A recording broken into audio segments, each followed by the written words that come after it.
guys, welcome back to my channel. I'm going to do a full day of eating today, but it will be a little bit different than the last full days of eating you saw, because I am joining Hanne Arts in challenging former ED rules, ED fears and ED fear foods. What I will do, I will show you what I eat, then tell you what exactly was the fear that I tackled. One thing I wanted to mention beforehand is that I don't have any ED fears or ED fear foods anymore, which is great and which is such a freedom for me, which makes life so much easier, and that's also why coffee is really worth it. The only fears that I still do have concerning food are the foods that really hurt my stomach, but anyways I try to make sure to implement them as much as possible, because I just don't want to avoid all the things that hurt my stomach. That would be too much. Please make sure to not watch the video if you get easily triggered, because I will mention some behaviors and some fears I had in my eating disorder, and I know that a lot of us tend to compare the symptoms of our eating disorders, and every eating disorder is different, and yes, there are similarities, but please don't compare it. Okay, so I'm going to make breakfast and tell you what is the challenge about it, and yeah, you see my coffee. See you.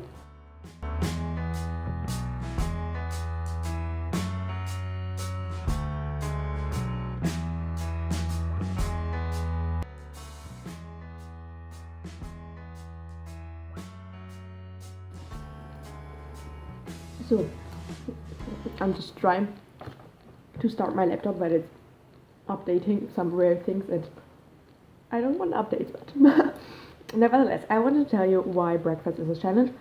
Well, was a challenge. It's not anymore, obviously. So first of all, this morning I woke up and I wasn't hungry at all, not hungry. So I was actually quite stuffed. I have this sometimes, so I just wake up and I'm still quite stuffed from the food I ate yesterday. And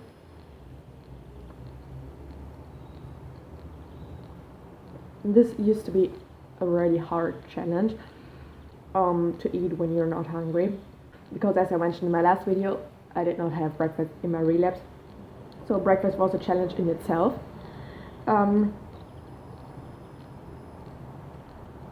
And I was still stuck in this mindset that you can only eat if you're hungry, and obviously in the beginning of recovery I did not feel hungry at all, so yeah, you see the problem.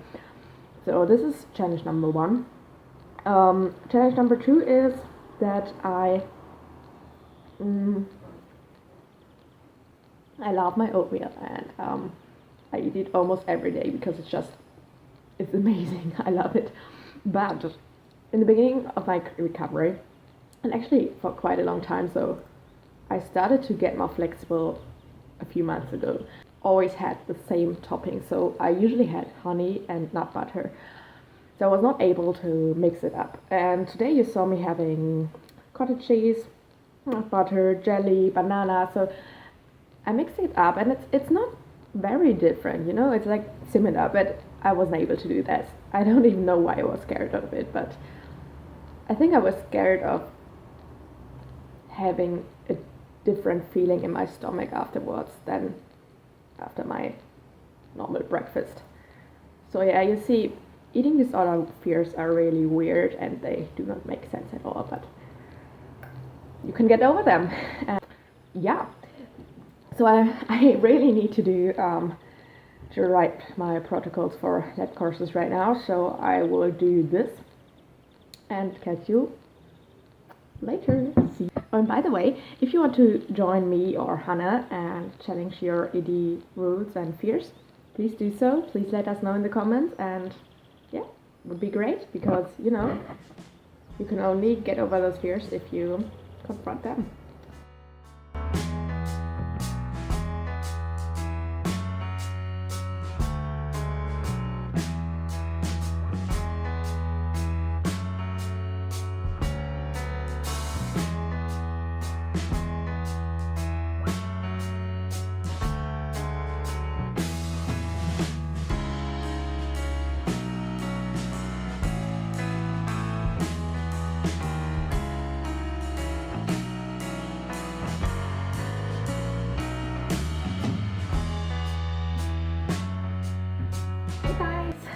So, snack time, and I made a little snack for me. It is 1.5 Weetabix, and I topped it with lots of almond butter. And yeah, I know that Weetabix are not supposed to be eaten dry, but for some reason I like to eat them dry sometimes because they are kind of crunchy, and yeah, of course you need nut butter on it because otherwise it doesn't taste that well, but yeah, that's just the way it is. I don't know. So why would this snack have been a challenge? That's quite easy. I really struggled with having snacks in the beginning of my recovery, and I extremely struggled with having a snack between breakfast and lunch. Don't ask me what, but it was so hard. In the beginning I did not have snack between, and I avoided it as much as possible. And then I introduced having like a liquid snack, so I kind of made smoothies with nut butter and fruits, but I wasn't able to eat like a solid, like a real snack between breakfast and lunch until the 5th month of my recovery or so. Yeah, so that's quite an issue. Okay, I continue with my work. We have to do peer review thing, and I hate peer review. I really do, but that's what I have to do. Okay, see you soon. Hey guys, so situation, it's almost lunchtime and I'm going out with a friend. We're going to the city center and having kebab. In our city center there's a kebab place where you can have vegetarian kebab, which is great because I'm mostly vegetarian. I eat fish, but I don't eat meat. Yeah, so we're going there, having a little chit chat and having kebab. And yeah, this would have been an extreme challenge for mainly 2 reasons. So first reason is that I did not restrict before, so I had a huge breakfast and I had a snack, and now I'm going out for kebab. In the beginning of my recovery, and actually for quite a long time, I wasn't able to have food or meals that I considered as special without restriction beforehand. So for example, having kebab, having pizza, going to restaurants, meals at birthday parties, meals that I extremely like, so like family lunch meals, all those kind of things, like all these meals and foods I labeled as special, and which is, by the way, also an ED behavior that you label food and meals, and they were so special for me that I had this thought, which is obviously wrong and bullshit, that I had to be more hungry than usual to like enjoy this food more, or being allowed to have this special food. And I'm really glad that this is not the case anymore. I can just enjoy the food and enjoy the situation and enjoy the time with my friend without like having to think about, oh, how am I going to restrict before, like how blah blah blah blah blah blah blah blah blah. So it's all bullshit. And second of all, it would have been a challenge to meet a friend there and have a kebab there, because there we come to the topic of comparison and triggers in recovery. I'm going to do a video on that, like a separate video, but just to mention very quickly, when I would have met a friend or a sibling or whatever for eating, I would immediately start to compare. So I would think like, oh, what have they eaten before? They probably eat less than me. They probably exercised before, I did not. And oh, they're just having a salad, I'm having this and that. And so I was just comparing, and it triggered me so much. And it also led to this behavior of restricting beforehand. Obviously, there's no point in comparing to other people, right? Because everybody is different.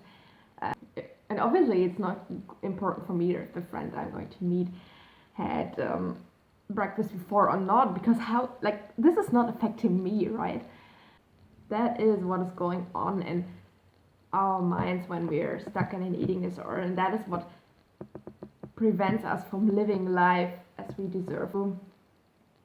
Having achieved this, that I can actually enjoy those things, and just going out there and having fun and enjoy the food and the people, that is great. And but to be honest, that took me a long time, and comparison is still something that I have to be really careful not to start, not to begin with. Okay, that's for it. I'm going to change to normal clothes because I'm still wearing my leggings, which is not appropriate for the city center, right? And then I will see you probably at my snack.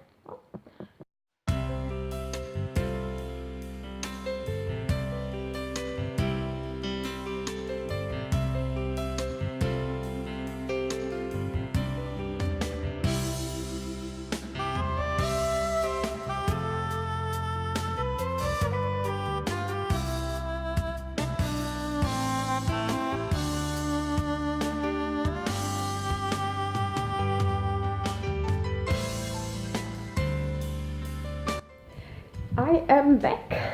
I am back with a snack. So what I have, you will guess what I have.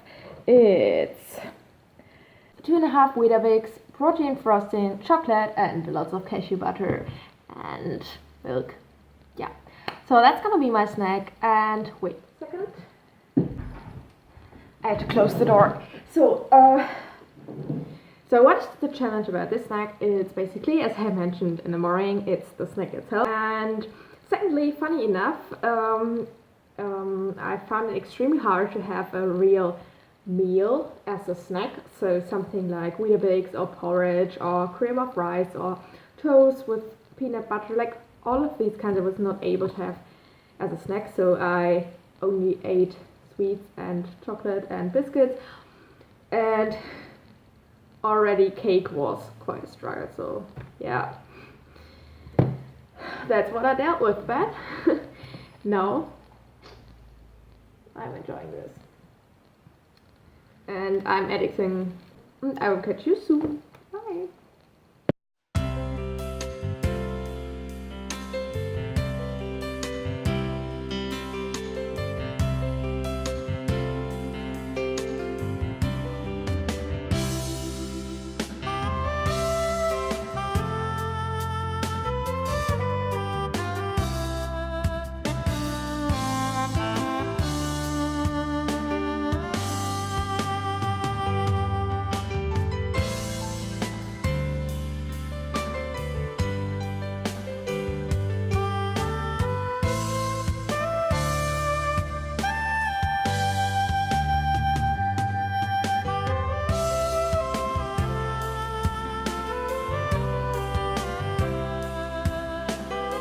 Hey guys, so I'm a bit angry because I went to the physiotherapist because I had an appointment there at like 5:30. So I took the bus and got there, and it was kind of strange because the windows were locked and all these kind of things, and then there was a sign like, oh, because of illness we can't do the appointments until the end of May.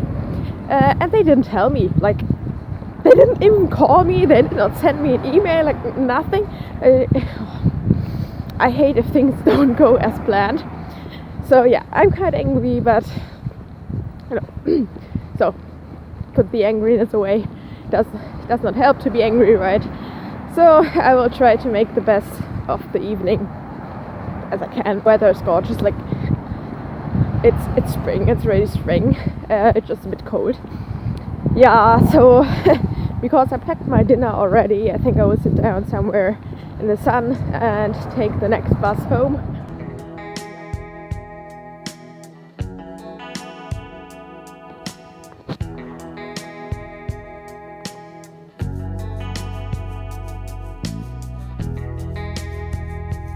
Guys, so I'm going to film the outro right now because I will go out with a friend soon.